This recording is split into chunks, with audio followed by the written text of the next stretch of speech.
But say, man, it's your local neighborhood dealer, Jose Bodega, and you're now tuned in with Real Tool TV. Be on the lookout for the tool on your video in the next couple of weeks. I wanted to ask too. It slipped my mind, but it's like you make fun of being fat. You know what I'm saying? Like, no, he embraces it. Yeah, I was just gonna say, Well, yeah, you embrace being I fat. embrace being fat. You know, I personally want to just make, you know what I'm saying, big sexy again. You know what I'm saying? Like, I want to make big sexy again. You know what I'm saying? Big niggas feel like they limited in the actual, you know what I'm saying, feeling of women because of their stomach. Hey man, them females love that gut, man. Yeah, for sure. I feel like fat niggas winning right now, fam. It's winter time. Man, I'm not seasonal.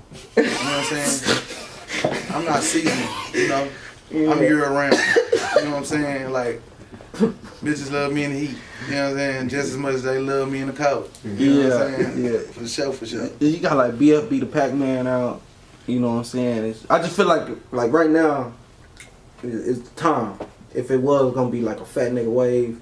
You know yeah, man. You know, like I said, you dudes do go brazy. Yeah, man. Like fat I say, niggas, fam. Broadway. Yeah, I was just gonna say, man. You know, I fuck with all my big niggas doing their thing, man. You know what I'm saying? We gotta keep on putting it on for the big fella. Yeah. You know what I'm saying? Like I say, I put on for the big homie. You know what I'm saying?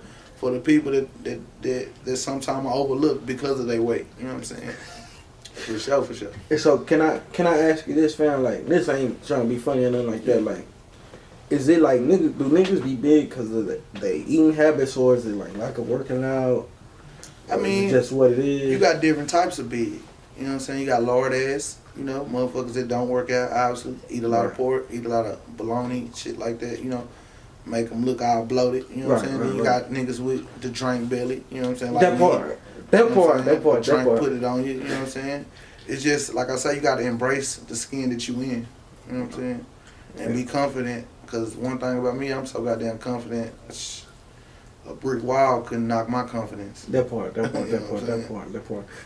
Can I ask you this too? While we I don't mean to just keep them coming, but like you just mentioned the drink, and people say drink is liquid heroin, in a sense.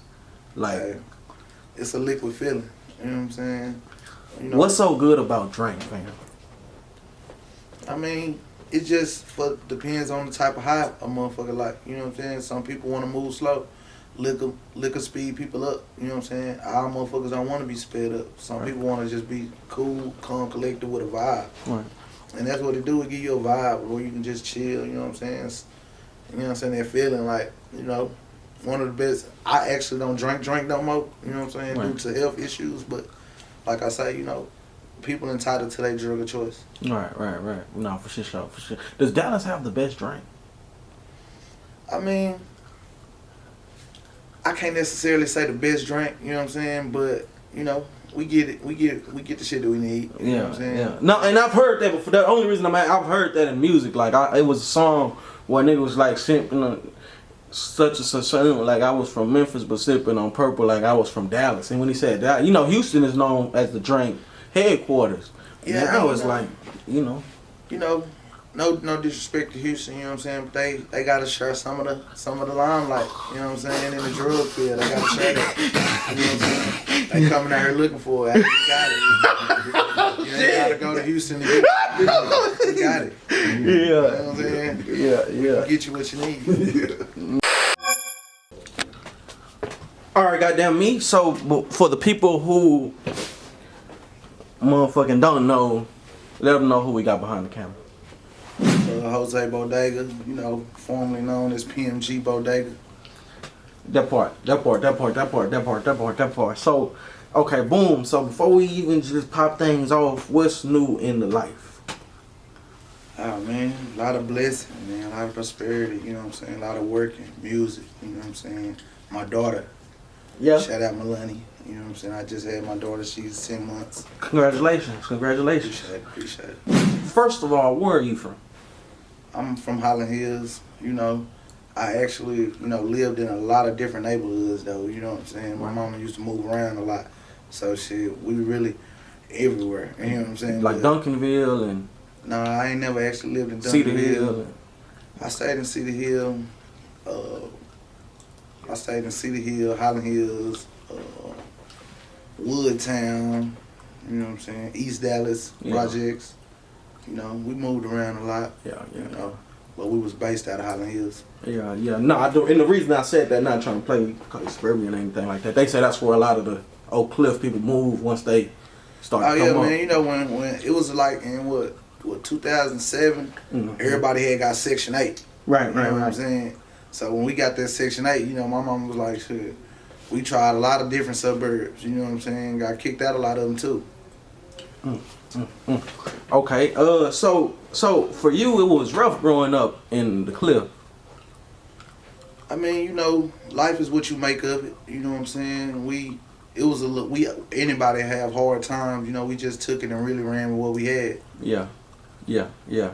So I guess I guess for you like just what kind of kid were you, fam? Were you in school nigga? Was you out of school nigga? Like what was you? I was all types of niggas. You know what I'm saying? In school, out of school, you know. I was one of them people that, you know, we did what we had to survive. You know what I'm saying? Right. But at the same time, we also knew, like, I really thought I was going to make it to the league. You know what I'm saying? I had hoop dreams, if you want to call it that. You know what I'm saying? I played football, you know. But then I realized, like, shit, that wasn't putting money on the table. You know what I'm saying? I had 3 little sisters, you know what I mean? So I was the oldest, so I had to do what I had to do to help my granny and my mom, you know what I'm saying? That part. Okay, so for you, like, when you realized, I guess, sports wasn't gonna get you where you wanted to go, and at the same time you had to feed your family, you dropped out, or did you finish the course? Nah, see, one thing about me, I'm a finisher. So I was in school, you know what I'm saying? I graduated high school, you know. Yeah. I played some college ball, you know what I'm saying? Okay. You know, but at the same time, you know, I looked at it like a job. You know what I'm saying? I had to do this during the day, and I had to do this. You know what I'm saying? That part. For you, was it that you decided you was gonna get into music? I actually tried a few different things. You know what I'm saying? I even tried to do a little comedy. You know what I'm saying? But I realized, like, I'm one of them people that's funny every day. You know what I'm saying? High side, keep you laughing. You know what I'm saying? Kicking, just gonna have a good time. You know. But I actually started taking music serious probably like about a year and a half. You know what I'm saying? I was just like, I always could rap, you know what I'm saying? Even back in the day, I used to freestyle and do all that in the garage, you know what I'm saying, with my people, you know, and they always were like, bro, you need to take this shit serious. You know, shout out to the people that I got behind me, you know what I'm saying? Yeah. They was so purposely pushing it, like, hey, man, this ain't gonna get us where you need to be. Like, you gotta do this. Like, right. You know what I'm saying? And that's basically what I put most of my focus towards. Right.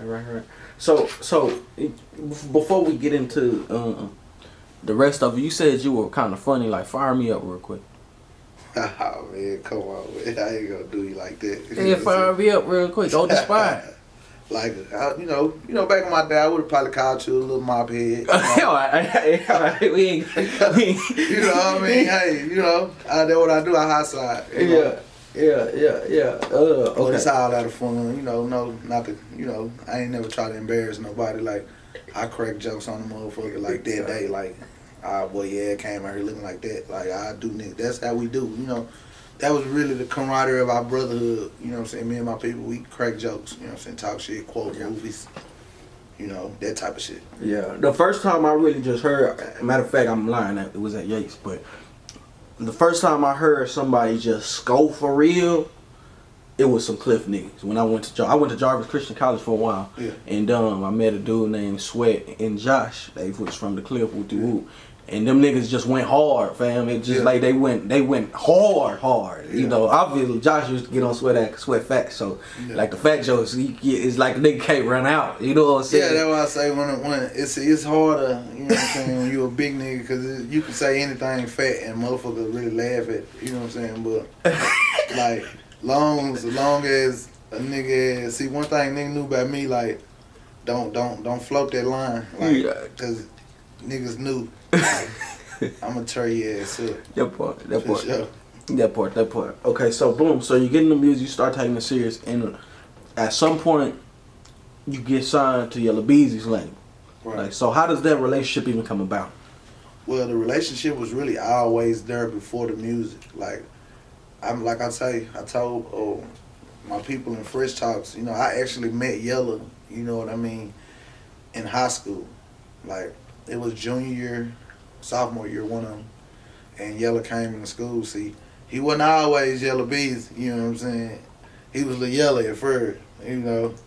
And, you know, he was skinny and he had some big ass ears. So, you know, I really called myself, I was just finna hot side on him because it was his first day, you know, Right. just to warm him up to me. But the little motherfucker was funny, like, and I ain't know he was funny. Right. So at that time, like I say, shit, I was the funniest nigga in my school, as far as hot side and go. Right. And shit, he took me down through there, like, fired me up basically in front of my whole class, and everybody was like startled, like, damn, I ain't never seen nobody fire this nigga up. All right. And Right. like I say, shit, if you can't beat him, Yo. join him. Yeah. And he been my boy ever since. Can you give us like some joke? Like, I'm just curious at this point. He don't look like a funny nigga, fam. He don't look like a funny nigga. Shit, that motherfucker. He, you know, I was always chubby. You know what I'm saying? And at the time, you know, we was all not really having shit, but like my head, like my hair was fucked up. And he just took me down like by that. You know what I'm saying? And his voice, like he already had a high pitched ass voice. So he was louder than me. So Yeah. he out talked me too. Like Ooh. so I couldn't get my jokes out because he just loud talking me the whole time. You know what I'm saying? But I can't really remember what he said. I just know it was rough in there that day. You know what I'm saying? Yeah. So like, what came about with the signing? Like, what was the decision to? Well, You know. what it was in any situation, it's always, like I say, hard work. You know what I'm saying? He seen me like, he didn't even know I was rapping at first. Like, he didn't even know I had started back. He had, you know, brought it up to me like, man, you need to take the music serious and start back rapping. Do something. Right. Because what you doing ain't going to get you nowhere. So I was just like, all right. But I never even just That's told real. him that I was rapping. You know Yeah. what I'm saying? And then people start telling him like, bro, you sleep on bro got something. You know what I'm saying? Bro killing shit right now. Like, lit. And he was like, damn, you didn't even tell me you was rapping. I sent him some shit, you know what I'm saying? And he got behind it. No, for sure. So when did you get the chain though? I think you got your shit bigger than his. Man, shit, you know, it comes with the territory, you know. He want me to look good, you know what I'm saying? So I actually already had the GRC chain, you know what I'm saying? And he put me in the PMG chain. He was like, hey man, we gotta represent, you know what I'm saying? So, you know, I'm like a product of him. So when I'm out, you know what I'm saying, he want me to look as good. Right. So I mean, like I get. How did that make you feel? You know what I'm saying? Like, cause most niggas, I ain't even gonna say most niggas, cause I don't want anybody to feel disrespected. But it's like, you know, like people might let them rock their chain in a video or something like that, but not when you going out with me. You know what I'm saying? Like, you kind of look like you part of the entourage. Like, you just part of the crew. You look like you a member. You know what I'm saying? Well, I actually already had my own jury. You know what I'm saying? So, like, what it was more so like he didn't really have to dress me up because I always had swag. You know what I'm saying? I always had my own little demeanor in the way that I dressed and how I carried myself. You know what I mean? It was basically an easy process. Like, all I really had to do was just force the music onto the scene. You know what I'm saying? Because I already had the swag, you know what I'm saying, the personality, you know what I'm saying, the feeling, you know what I'm saying, of myself, you know what I mean? So it wasn't really hard for him. And, you know, like I say, shit, we come up from the sandbox damn near, so it was basically like, shit, you gonna want to see your man looking good. You know what I'm saying? That's how we always been, you know, we look out for one another. Right. So let me ask you this, like, are you gonna take the music seriously now that you are in this position? Oh yeah, man, I'm trying to feed my little girl. You know what I'm saying? I look at it, it's like, I want her to be the richest little girl at her school. You know what I'm saying?